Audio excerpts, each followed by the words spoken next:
Hi, Judith. Hi, Thomas. So tell me, what do you think? You were formerly working for Christie's in charge of modern uh, worldwide. So what do you think about the new strategy of Sotheby's? Well, I think you need to understand, the difficulties that both auction houses are facing right now with the overheads and with a calendar that has been heavily weighted on the spring season traditionally. April, May, June are super important months, and the fact that only online sales can take place, I think it's for the overall volume, it has huge consequences. Now we saw the two auction houses first postponing their sales to end of June, New York, trying to combine the New York and the London sales together. And in the end, they're coming up with new strategies. Sotheby's has opted, we learned just yesterday, for a format of sort of written bid, where the sale is open for a week. You send in your written bid. If you're outbid within a few days, they will send you an email, and you're allowed to rebid or to put another bid up until 24 hours before the sale. And if you bid at the last minute, then you will only know if you were successful or not after the sale.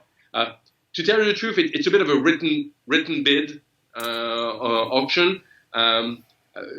It's going to be interesting to see. I think it's the Hong Kong sales that are going to happen this way under this format.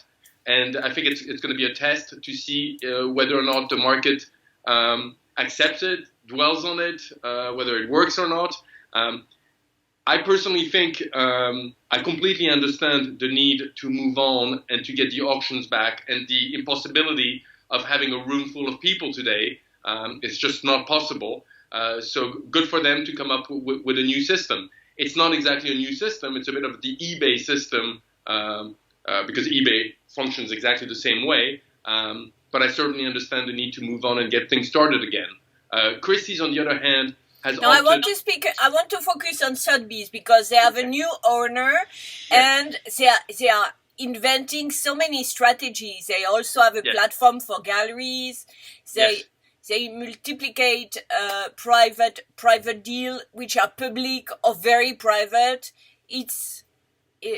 What they are doing now is so plural. Yes. Well, I think their experience is a bit different because they have a certain experience from the Drahi management team and from the traditional sort of auction way of doing things. I think they're interesting times because when you think about it, Sotheby's has been acting the same way for 2-3 centuries now. I mean, it's the same process, same format, and I think changing the format is interesting. I think they've been very strong on the internet online sales. And posting all these records in sort of minor sectors, but they've been quite successful doing so. I think they've been attempting to do private sales, and I think private sales right now are very difficult because of the physical limitation, and because when you spend several $1 million on a work of art, usually, especially in these times, you probably want to see it. And of course, this comes at an unfortunate time because the COVID-19 came in the middle of the restructuring that was already happening, by Drahi's instructions. So you don't have a very stable situation. You have an unstable one of reshuffling and reorganizing the company. But we can see that the value, the middle range value of the work at auction is very low. Online so far it is. 100,000, it's very far from what we're used to read about the result at auction. So do you think there's a danger with this new strategy? I'm not sure. I think it's going to be interesting to see how well it works. Yes, I think there's a danger because personally I think it lacks of transparency. I think, leaving a written bid on a significant painting or work of art in the $1 million range, I think that's not something that we're not really used to. I also think, Judith, to be quite frank, that the market has changed. Before we were dependent on a single type of buyer, whether it was the Japanese, whether it was the Russians, whether it was the Chinese. Now we really have a worldwide market. So this sort of platform accesses hundreds of millions of people potentially, and I think the will to buy is still there. I personally think that for the higher value item, it's very difficult to sell in a virtual world because, frankly, looking at a work of art on the screen, no matter how high the high definition photos are, it's not the same feeling as connecting with the picture. Yeah, but they still want the theater, the live theater, as Amy Capelazzo told me. For the big works, they still want to have a classical auction. But so there's a risk of lack of transparency, right?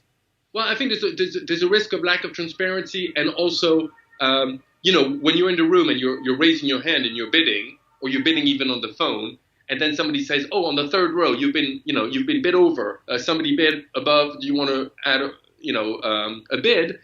It's very dynamic. Receiving an email saying you've been outbid. Do you want to raise your bid? Well, then, maybe it catches you at a wrong time. Maybe suddenly you say, well, too bad. I'll focus next time. I'm not sure that you can create a sort of lively competitiveness that way. But again, we're dealing with a worldwide market, so maybe I'm wrong. So it's going to be interesting to see if these types of sales raise the level of online sales to a new plateau above sort of the, $5,000, $300,000 range into the higher range, and can fill in a gap of market between the high auctions and between the lower auctions. Can it be a middle ground that works successfully? I think we'll need to see. But more generally, we can think that the development of private deals create a new pattern in the art market, which is that there will be less transparencies because less price recorded, in fact. Yeah, and that's for us advisors or dealers, it's difficult because it's not just about the price that a work of art achieves, it's the depth of the market and the number of underbidders that allow that price to be achieved. If you don't have that transparency, you don't really know if it was against the reserve, if it was just two bidders, if there were 5 or 10 people, and that changes because that you don't have the information to analyze the market and to see what's hot and what's not. And I think that's going to be difficult. I think we can consider all this as an experimental mode during confinement or just during post-confinement, and see what happens in the fall, in the November sales and going forward. I understand the need to create something now for the spring season because it's such an important season for the auction houses. But I think the real test, personally, I think it's only in November at the earliest that we'll see exactly where the market is, where the comfort zone is. But you need to realize that I'm based in Europe, and in Europe we are more conservative, and we're dealing with, at least in my field, with families that have a long-term view. So they don't need to transact, maybe like Americans or Asians do, which are constantly transacting. In Europe, my feeling, at least with my client, is that everything is a bit on hold, and then we'll give it time, because for them it's about a price, but it's about selling in a certain atmosphere that feels the right atmosphere. That's super, super important to them. And right now, for now, they're telling me that the atmosphere, of course, is not there. So it's not the right time to sell.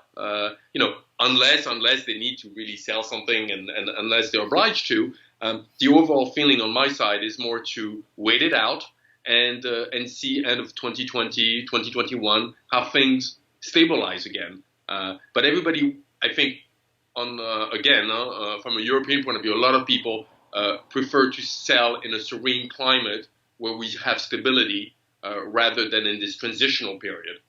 Bon, so let's wait for that. Exactly. Thank you so much, Judith. And take good care of yourself. Be safe. Bye.